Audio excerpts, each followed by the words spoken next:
Higit 1 bilyong halaga ng pinsala na itala sa Pangasinan dahil sa mga nagdaang kalamidad. Para sa detalye, narito si Idol Matthew Pacheco.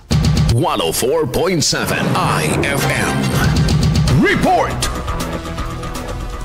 Pumalo na sa 1.2 billion pesos ang halaga ng pinsala mula sa mga nagdaang kalamidad ayon sa Pangasinan PDRRMO. Ayon sa pinakahuling ulata, ang halaga ng pinsala ay kinabibilangan ng 481 million pesos sa infrastruktura, higit naman sa 790 million pesos sa agrikultura at 4.3 million pesos sa mga hayop. Sinabi ni Pia Flores, ang head ng PDRMO Emergency Operations Center, na karamihan ng pinsala sa infrastruktura ay sa mga sirang konkretong kalsada, mga butas sa asfalto at pagkasira ng ilang flood control at slope protection.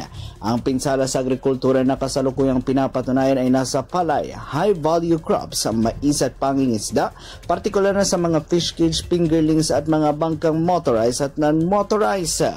Samantala, abot naman sa 25 munisipalidad at 3 syudad sa 48 lokalidad ang nagdeklara ng state of calamity.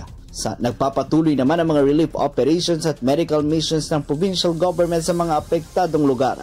Ayon pa kay Flores, ang probinsya ngayon ay nasa ilalim ng blue alert status dahil sa isang low pressure area na naging tropical depression na si Fabiana.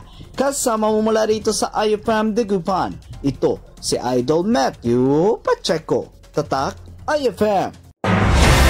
IFM News. IFM News. IFM News.